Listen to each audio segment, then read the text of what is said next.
함께 봉독한 말씀을 통해서 우리의 마음이 조급해질 때 우리는 어떤 실수를 하게 되는가, 마음이 조급할 때 우리는 어떻게 해야 되는가 하는 말씀 가운데 함께 나가기 원합니다. 바쁜 시대에 우리는 살고 있습니다.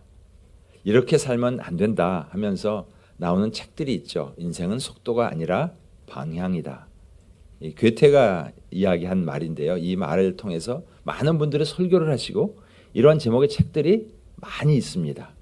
중요한 것은 속도가 아니라 방향이야.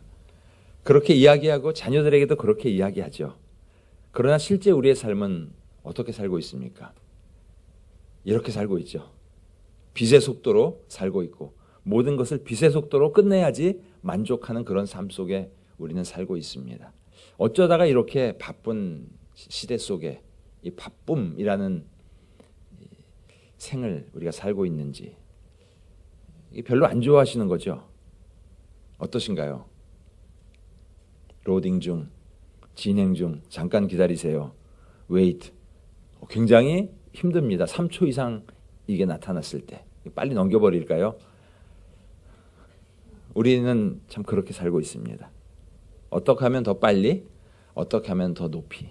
제일 빠른 게 뭐야? 제일 높은 게 뭐야? 이런 거 늘 생각하시죠. 그리고 신문에 이런 이야기가 나올 때마다 우리는 자녀들에게 스트레스를 줍니다. 누구는 10살에 뭐 했다는데 고졸 검정고시 합격한 최연소 10세, 사법고시 최연소 합격 20세, 최연소 의사고시 합격 21세, 최연소 국회의원 26세. 야, 너는 지금 나이가 몇 살인데 최연소는 그냥 뭐 하고 있니? 우리 이렇게 스트레스 주고 살고 있지는 않습니까? 우리도 스트레스 받고 저 사람은 저 나이에 저 위치까지 올라갔는데 나는 도대체 뭐 하고 있는 거야? 광고를 봐도요, 굉장히 우리를 힘들게 합니다. 뭔가 속성, 빨리 이거 빼면 광고가 없습니다. 어떻게 하면 빨리 뭘 끝낼 수 있을까?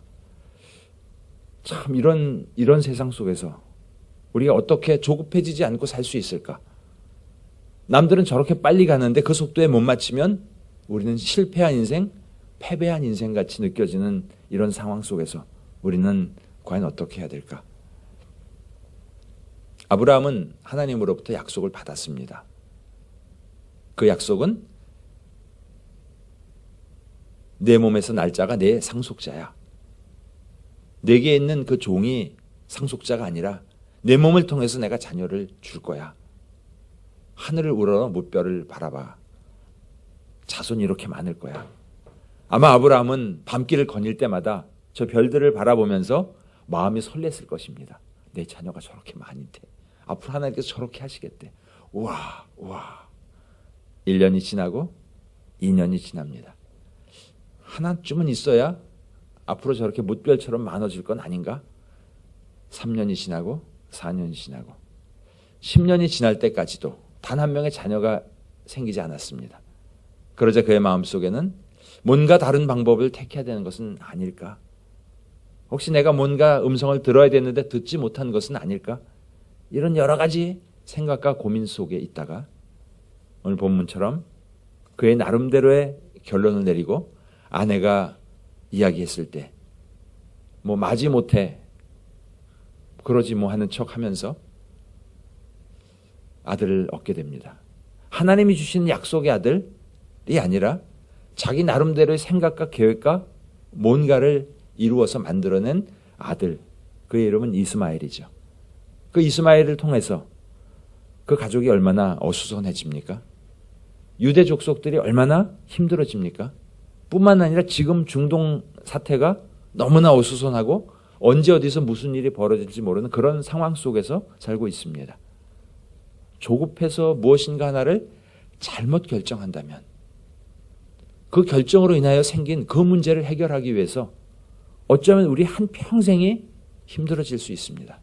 우리뿐만 아니라 우리의 다음 세대까지도 대대로 고통 가운데 그 문제 때문에 어려움을 겪을 수 있습니다. 이렇게 1등주의, 속도주의 이런 세상 속에서 우리가 살고 있기 때문에 무엇인가 기도했는데 하나님이 응답 주시지 않으면 무엇인가 빨리 이루어지지 않으면 우리의 마음은 조급해지기 시작합니다. 참을성이 참다 도저히 참지 못하게 돼서 이 폭발하시는 경우도 있죠. 근데 폭발하지 않으려고 뭔가 다른 히든 어젠다를 거기다 집어넣어서 무언가를 이루려고 하는 그런 우리의 모습. 혹시 우리 한번 자신을 한번 좀 돌아보시기 바랍니다. 오랫동안 기도했는데 아직 이루어지지 않은 응답이 있으시죠? 참 눈물로 기도하고 자녀를 위하여, 남편을 위하여, 아내를 위하여, 부모님을 위하여, 또 회사에 그 나를 힘들게 하는 그 누군가를 위해서 기도했는데 그럼에도 불구하고 해결되지 않고 참 오랜 동안 가는, 나를 조급하게 하는 이런 문제들이 있습니다. 누구에게나 다 있습니다. 어떻게 해야 되는가? 아브라함은, 사레는 조급한 마음으로 자신의 생각대로 행했을 때 그들 삶에 좀 큰 어려움을 겪게 되었습니다. 우리의 삶 가운데도 이런 조급함이 다가올 때 우리는 과연 어떻게 해야 되는가? 말씀 가운데로 함께 들어가 보기 원합니다. 조급함 가운데 내가 무엇을 하려고 할 때, 무엇인가를 하려고 하는데 가장 먼저 생각해 봐야 될 것은 이 계획이 어디서부터 나온 것인가? 하나님께서 주신 계획인가? 하나님의 방법인가? 아니면 나의 계획인가? 먼저 돌아보아야 할 것입니다. 우리가 조급해질 때, 우리는 조급하면 어떻게 해서든 지름길로 빠지고자 하는 그런 유혹에 빠집니다. 제가 저녁 때 이렇게 집에 가면요, 반대편에 이렇게 주차장이 몇 개 있거든요. 근데 조금 늦으면 그 주차장이 없습니다.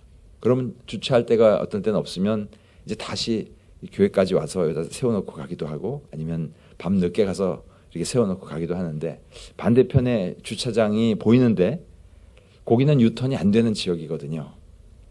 그럼 저 앞에 한 1km 가서 유턴을 해 돌아오는 사이에 저 자리를 누가 뺏으면 그럼 억울하잖아요. 하나밖에 자리가 안 남았는데. 그러면 어떤 때 거기서 이렇게 유턴을 한 적도 있습니다. 조급하면 지름길로 빨리 가고자 하는 유혹. 어쨌든 주차를 했으니까 됐지 않았나, 우리는 이렇게 생각할 수 있지만 과연 그것이 괜찮은 방법인가?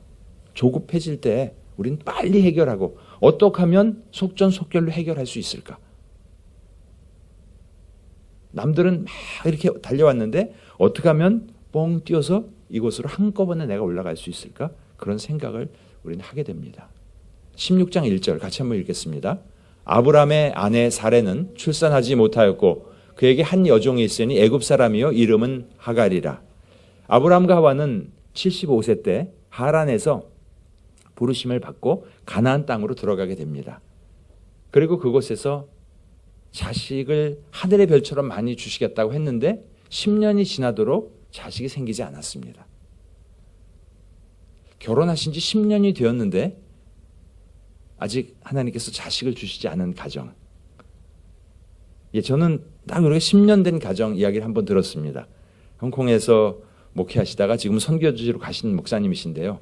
결혼하시고 10년 동안 정말 자녀가 생기지 않아서 온갖 약이라는 약, 병원이라는 병원 다 다녀보고 마지막으로 시험관 그렇게 해서 성공해서 아들을 하나 딱 낳으시고,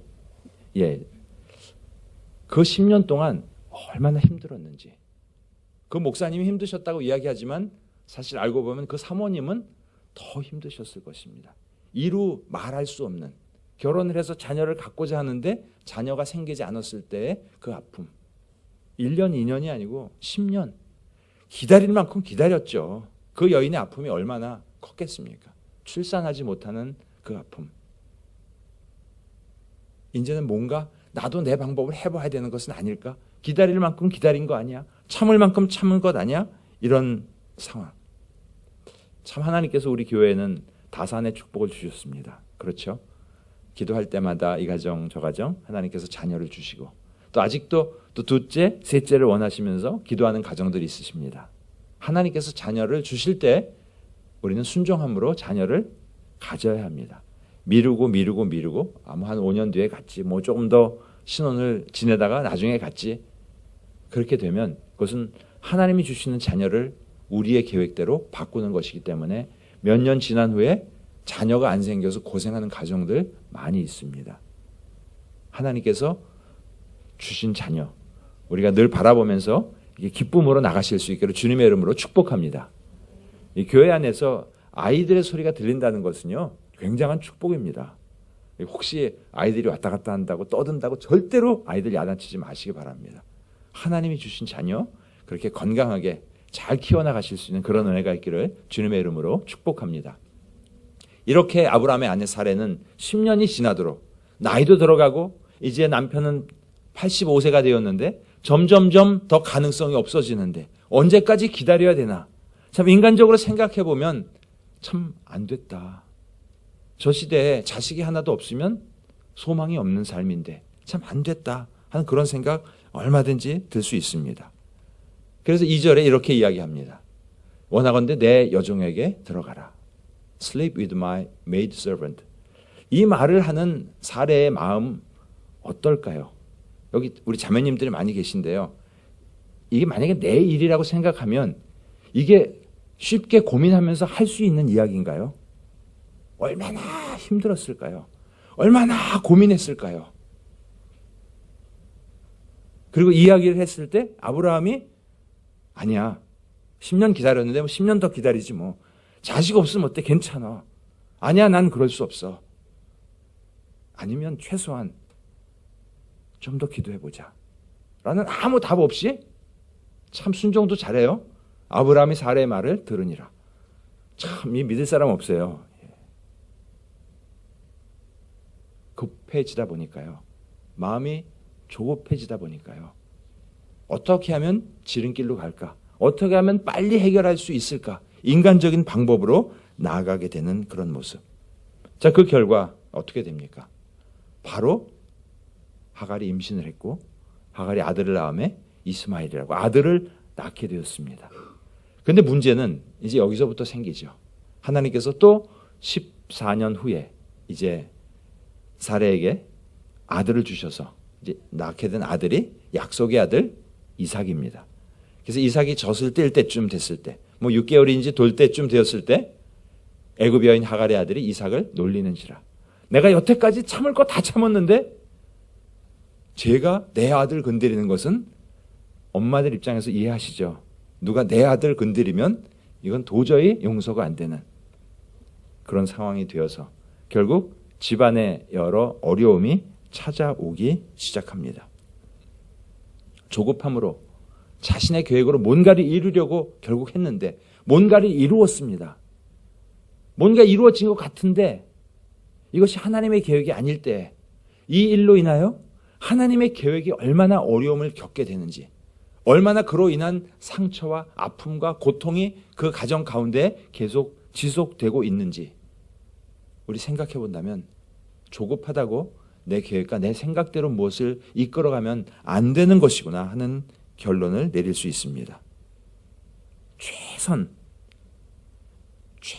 하나님이 주시는 그 최선의 적은요 차선입니다. 내가 이루려고 하는 뭐 이걸로 만족하면 됐지 했을 때 하나님이 해주시는 최선을 우리는 누리지 못할 수 있다는 것. 결국 이 이스마엘 통하여서 어떤 일이 이루어집니까? 이 이스마엘이요, 이 책은 성경책이 아니고 코란입니다. 코란 19장 54절 55절을 제가 정말 그런가 하고 찾아봤거든요. 찾아봤더니요, 여기 이스마엘에 대한 이야기가 기록되어 있고 이스마엘은 참 좋은 사람이었고 이스마엘은 선지자였고 그가 하나님을 참 기쁘시게 했다 하는 내용을 이렇게 기록하고 있습니다. 이렇게 기록함으로 어떻게 되냐면요, 아담서부터 시작해서 아브라함까지, 아브라함이 이스마엘을 낳고 이삭을 낳고, 오른쪽에 보시면 아브라함에게 난 이스마엘의 후손으로 모하메드가 이 땅의 마지막 선지자로 왔다 이렇게 주장하면서, 뭐 예수도 선지자였고 다 선지자였지만 마지막 선지자 모하메드, 기원 후 570년에 태어나서 그를 통하여 이슬람이라는 종교가 생겼죠. 이슬람을 믿는 사람을 모슬림이라고 하죠. 지금 얼마나 하나님의 계획을 대적하면서 함께 나갑니까? 성경은 이렇게 이야기합니다. 육신의 생각은 사망이다. 육신적인 생각이었습니다. 하갈을 통해서 아들을 얻고자 하는 것은. 육신의 생각은 하나님과 원수가 되나니, 하나님과 그게 어떻게 원수까지 되나 했는데 지금 여기 보시면 어떻게 됐습니까? 원수 됐잖아요. 조급해서 무엇인가를 급하게 내 생각으로 결정했을 때 그 결과가 수백 년, 수천 년이 지난 그 후손들마저도 그로 인한 어려움을 겪게 된다는 것을 성경은 이야기하고 있습니다. 내 생각, 내 방법으로 무엇인가를 해보려고 할 때. 다윗도요, 사울에게 막 쫓깁니다. 언제 죽을지 모르는 그런 상황 속에서 때마침 기회가 왔죠. 굴 속에 들어가 있는데 아무도 호위병이 없을 때 내가 죽이면 어차피 나도 기름 부음 받은 사람이었는데 긴박하죠. 쫓겨다니는 인생, 빨리 왕되고 싶은 그런 조급함이 있죠. 그러나 다윗과 우리의 차이는 바로 그것이었습니다. 그는 조급했어도 여호와의 기름 부음을 받은 내 주를 치는 것은 여호와께서 금하는 것이다. 자기의 방법을 택하지 않고 하나님이 주신 말씀 앞에 그는 늦더라도 나는 기다리리라 순종하며 나갔던 그의 모습. 혹시 조급하십니까? 무엇인가? 좀 한 템포 밀어놓고 좀 기다려 보십시오. 정말 하나님께서 허락하신 일인가? 이 방법으로 행하는 것이 하나님을 기쁘시게 하는 것인가?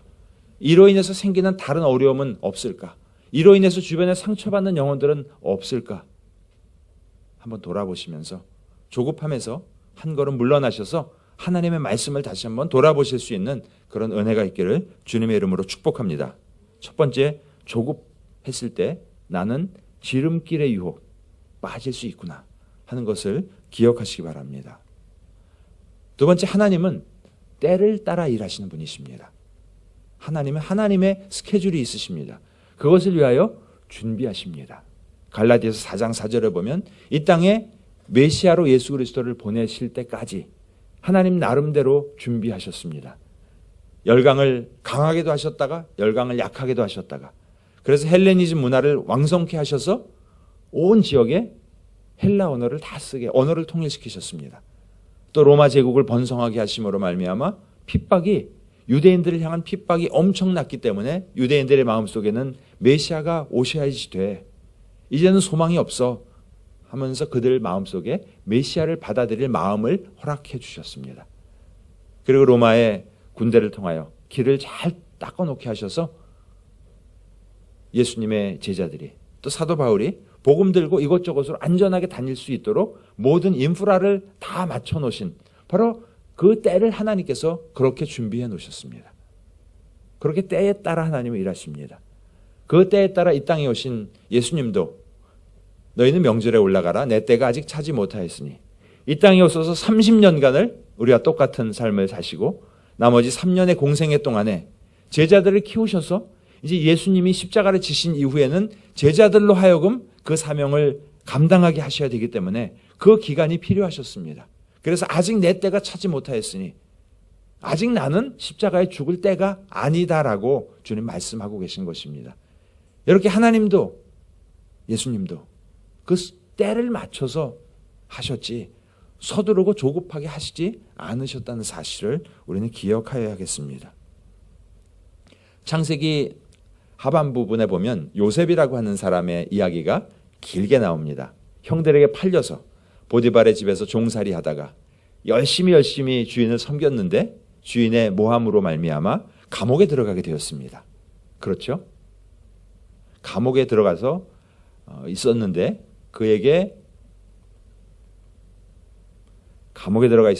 어떤 일이 생깁니까? 감옥에 술 맡은 관원이 들어오게 되죠. 그리고 술 맡은 관원이 자기의 꿈을 좀 해몽해달라고 그랬을 때 이렇게 돼서 당신은 복직될 것입니다. 복직되는 그날 나를 좀 기억해 주십시오 라고 이야기를 했는데 그가 복직이 되고 나서 기억을 안 했습니다. 깜깜무소식 2년 동안 감옥에 더 있었습니다. 그리고 2년 후에 바로 왕이 꿈을 꾸었을 때 그 꿈을 해몽하기 위해서 감옥에 있는 요셉이 불려가서 꿈을 해몽했다는 사실. 한번 좀 생각해 보십시오. 만일 술 맡은 관원이 기억을 해서 요셉을 불러갔다면 요셉은 무엇이 되었을까? 술 맡은 집 관원, 술 맡은 관원의 가정 총무 정도 됐겠죠. 예. 그런데 2년을 더 기다렸기 때문에 하나님의 베스트, 최선을 위하여 무엇인가 하나님이 막아 놓으셨다는 사실. 물론 그 2년의 기간이 얼마나 힘들었겠습니까? 주여 어느 때까지니까? 내가 어느 때까지 감옥에 있어야 됩니까? 왜 술 맡은 관원은 다 기억을 못하고 나를 안 끄집어내 가는 것입니까? 그에게 기억나게 해주옵소서. 이렇게 기도하지 않았겠습니까? 그럼에도 불구하고 하나님 응답하시지 않으신 이유는 바로 왕에게 가서 그가 애굽의 총리로 세워져서 하나님의 뜻을 이루어야 되기 때문에 빨리 응답해 주시는 해결책이 아니라 하나님의 뜻대로 응답해 주신 해결책으로 나아갔던 것입니다. 또 요한복음 16장에 보면 나사로에 대한 이야기가 나옵니다. 나사로, 마리아, 마르다 이 가정에 나사로가 병들었다는 이야기를 예수님께서 제자들과 함께 저 강 건너편에 있을 때 들으셨습니다. 그런데 그곳에서 그 계시던 곳에 이틀을 더 유하시고, 테크니컬 딜레이죠. 들으시고도 늦추셨어요. 일부러. 왜 그러셨을까? 이틀간 더 그렇게 금방 죽을 병이 아니라고 생각하셨을까? 그런데 보면 예수님은 아셨습니다. 나사로 죽었어 이제. 이렇게 다 아시면서도 찾아갔을 때 마르다도 이야기를 하고 마리아도 똑같이 이야기를 합니다. 여기 주님 빨리 오셨으면, 여기 계셨더라면 우리 오빠 안 죽었을 텐데 늦으셨잖아요. 왜 늦으셨어요? 하고 굉장히 여인들이 통분하면서 주님한테 막 이렇게 힘들게 이야기를 하죠. 그런데 주님이 이틀 전에 만약 오셔서 나사로를 살리셨다면, 살리셨겠죠, 당연히. 그렇다면 성경에는 병든 자를 치유한 이적만 하나 더 기록될 뿐입니다. 여러 이적 중에 그냥 비슷한 이적 하나 더. 그러나 죽고 장사된 지 사흘 만에 시체가 썩어서 냄새가 나는 그를 나사로에 나오너라, 죽은 자를 살리시는 놀라운 이적을 행하시기 위하여 주님은 주님의 때에 오신 것이지 이틀간 딜레이 하신 주님이 아니시라는 사실을 우리는 기억해야 합니다. 이처럼 우리 생각, 하나님 생각, 우리 때 하나님의 때 분명히 다르다. 이 이사야서 55장 8절 9절 제가 거의 한 달에 한 번씩은 설교하면서 나오는 구절인데요. 이것이 나의 삶에 적용이 되면 참 어렵습니다. 아는데도요, 주님 너무 힘들어요. 우리 아들 왜 이렇게 기도하는데도 안 변해요? 이거 언제까지 이래야 돼요? 또 그래서 어디다 기도 제목 이야기하기도 창피해요. 이런 분도 계시죠? 힘든 일들. 왜 이렇게 힘들까? 왜 이렇게 빨리 해결을 안 해주실까? 내가 보는 관점하고요, 주님이 보시는 관점이 다르기 때문에 그럴 수 있습니다. 나의 관점은 이 문제 좀 해결해 주세요. 나의 문제는 이 문제입니다. 그런데 주님이 보시는 관점은 이 문제가 아니라 내 문제입니다. 주님은 내가 변화되기를 기다리고 계십니다.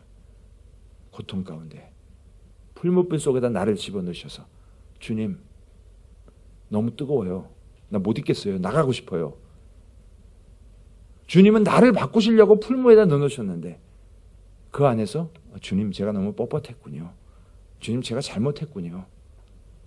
이제 주님의 뜻 가운데로 다 내려놓고 순종하겠습니다. 다스려 주세요. 이러면 빨리 끝날 일을 그냥 주님 저 문제 좀 해결해 주세요. 그랬을 때 네가 아직도 더 다뤄줘야 되는구나. 내가 아직 너를 더 만지고 내가 아직 너를 더 고쳐야 되는구나. 이런 가운데 우리의 고통은, 우리의 어려움은, 기도의 응답은 더 지연될 수 있다는 사실. 하나님의 일정표대로 일하고 계십니다. 단지 하나님의 생각과 방법이 나의 생각과 방법, 나의 기도 제목과 다를 수 있다는 사실. 나사로의 집에 주님이 늦게 가셨나요? 마리아가 이야기한 것처럼 여기 계셨더라면 우리 오라버니가 죽지 않았을 텐데요. 주님 너무 이거 오래된 기도인데요. 근데 하나님은 언제나 가장 정확한 시간에 하나님 응답해 주십니다. 전도서 3장 1절 같이 한번 읽겠습니다. 범사에 기한이 있고 천하 만사가 다 때가 있나니. 하나님은 하나님의 때에 분명히 하나님의 약속의 말씀을 이루십니다. 흔들림 없이 주님을 신뢰하는 그 마음에 흔들림 없이 주님이 나를 먼저 빚고 계시는구나, 나를 만지고 계시는구나 하는 그 주님의 손길 앞에 나를 내어드리시면서 먼저 자신이 회개하시며 나가시기를 주님의 이름으로 축복합니다. 내가 변할 때 주님 빨리 일하십니다. 첫 번째, 이렇게 조급함이 다가올 때 무엇을 하려고 하면 그것이 내가 하려고 하는 것인가 주님의 때인가, 이것을 분별하실 수 있기를 주님의 이름으로 축복합니다. 두 번째, 뭔가 좀 어려운 일이 있을 때, 뭔가 조급해질 때 주변의 사람들은 우리들에게 많은 조언을 해줍니다. 나도 옛날에 그랬는데 이건 이런 거야, 이게 이렇게 하면 좋아, 거기에는 이야기 잘 들어, 뭐 많은 이야기들이 들립니다. 이야기가 들릴 때, 말이 들릴 때 그 말이 과연 누구의 말인가? 사람의 말인가? 때로는 사람의 말도 도움이 됩니다. 그러나 그 말이 하나님의 말씀과 부딪히지는 않는가? 때로는 가장 가까운 데서 이야기하는 사람의 말이 하나님의 말과 부딪힐 수 있습니다.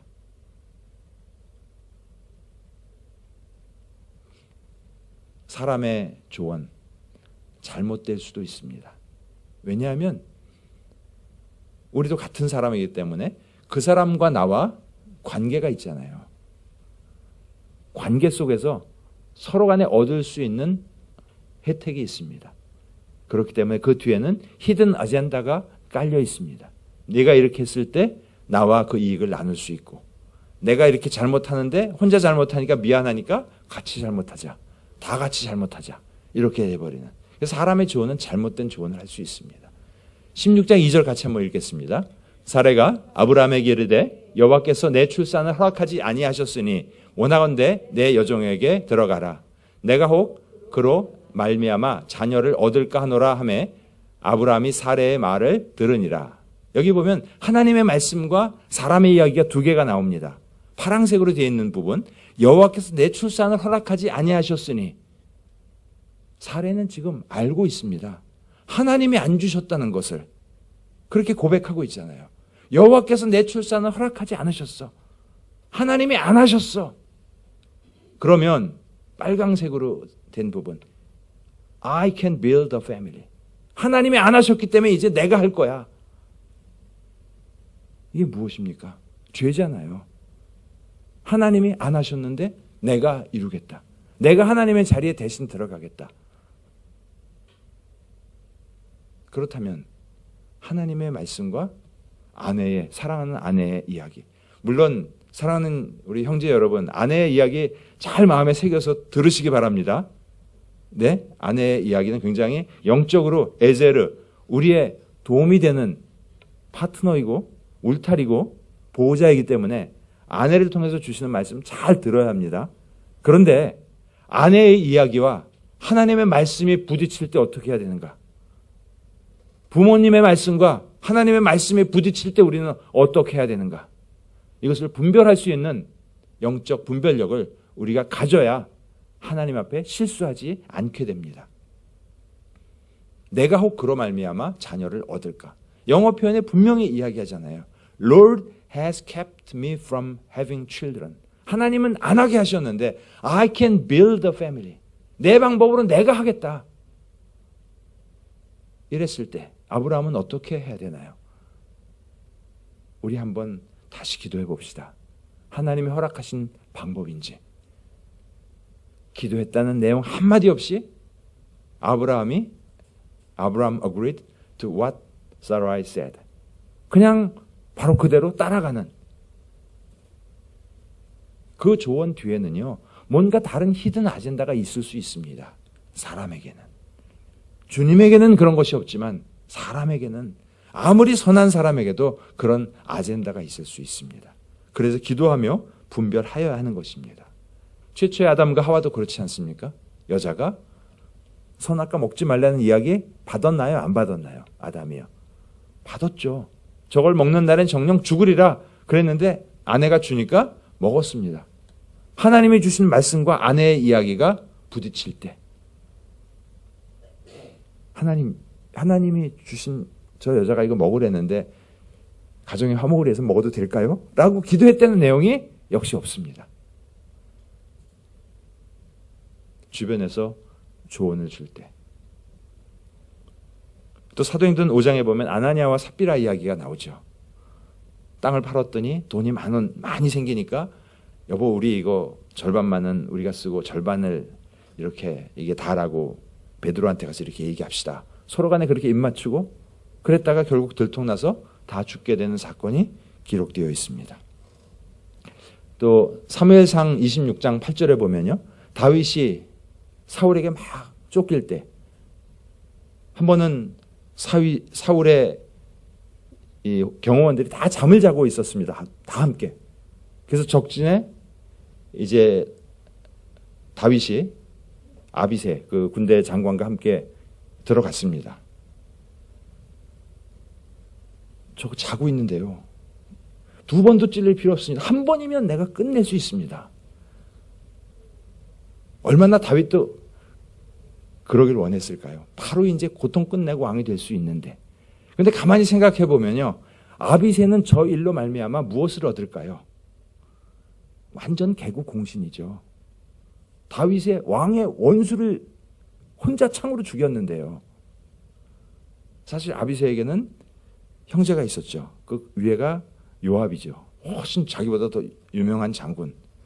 저기서 만약에 내가 쳐 죽이면 형도 다 밀어내고 내가 세컨맨이 될 수 있는 뭔가의 자기 나름대로의 아젠다가 있다고요. 물론 정말 다윗을 위해서 한 고백이겠지만요. 목숨 걸고 그는 다윗을 보필했고 함께 했지만 사람에게는요. 나름대로의 히든 아젠다가 그 속에 다 깔려 있습니다. 그래서 누군가의 이야기를 들을 때 이야기를 잘 들어주십시오. 좋은 마음으로 해주시는 조언을 잘 들으십시오. 그러나 최종 판단을 하실 때는 그 사람의 말대로 판단하시는 것이 아니라 하나님 앞에 기도해 보시고 이것이 하나님께서 허락하신 일인가 아닌가를 바라보면서 판단하실 수 있기를 바랍니다. 솔로몬도 아버지의 신하들에게 물어보았고 어릴 때 자기와 친구들과 함께 놀았던 그 신하들에게 물어보았더니 신하들이 아니야 더 세게 해야지. 더 세금 많이 걷어야지. 왜냐하면 세금 안 걷으면 자기들이 나눠 가질 게 없거든요.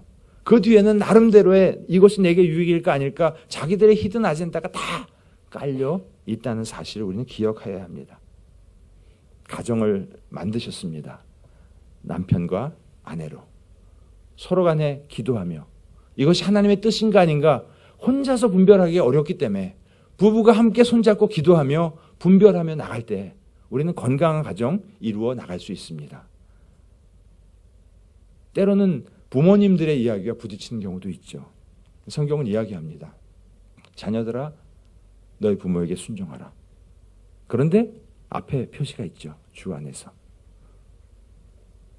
주님이 말씀하신 주님의 뜻과 부모님의 의견이 부딪힌다면 부모님의 뜻대로 순종하는 것이 아니라 주님의 말씀대로 순종하라. 혹시 신앙생활 하실 때 부모님께서 너 교회 가지 마. 너 믿지 마. 우리 집 대대로 불교 집안인데 네가 어떻게 우리 집 망치려고 작정했냐? 그 말씀에 순종하려는 건가요? 하지 말라고 하시는 건가요? 참 지혜가 필요한 부분입니다. 그럴 경우에. 우리를 사랑하고 우리가 가까운 사람의 조언과 하나님의 말씀이 부딪힐 때 과감히 하나님의 말씀 앞에 순종하며 나가실 수 있기를 주님의 이름으로 축복합니다. 두 번째, 하나님은 하나님의 뜻을 우리에게 알려주십니다. 하나님은 당신의 의견을 가지고 계신 분이십니다. 언제나 말씀하시는 분이십니다.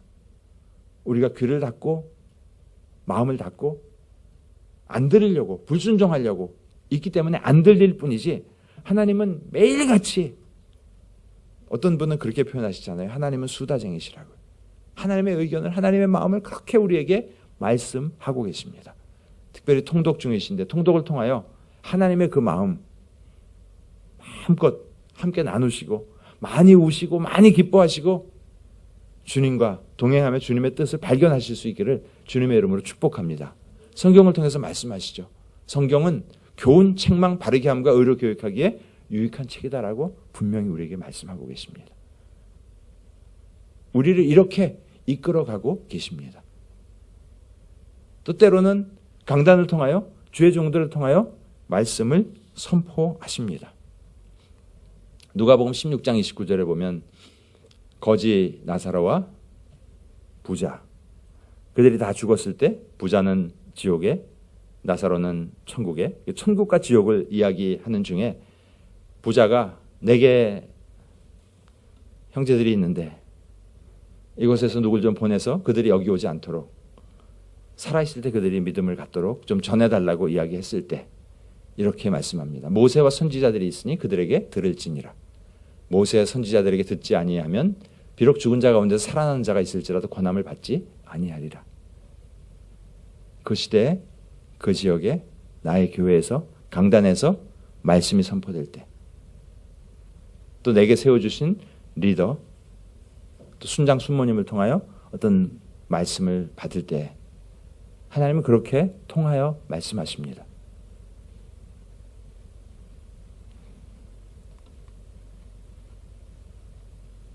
육신의 생각은 사망이요 영의 생각은 생명과 평안이니라.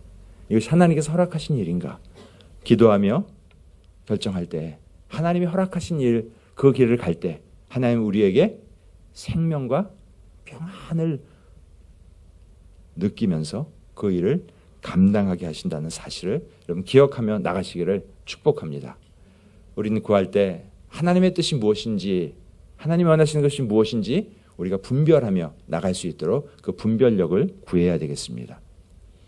다시 한번 읽겠습니다. 조급하면 잘못된 결정을 할 수 있습니다. 현혹하는 사람의 말에 속게 됩니다. 목적지에 빨리 가는 지름길이 아니라 우회로로 가더라도 말씀에 순종하며 따르도록 영적 분별력과 때를 기다리는 인내심을 주시도록 기도하시기 바랍니다. 말씀을 맺겠습니다. 요즘은 과정보다는 결과를 중요시하는 시대에 살고 있습니다. 얼마나 성실하게 일했나를 회사에서도 안 보죠. 실적이 얼마나 이루어졌는가만 봅니다.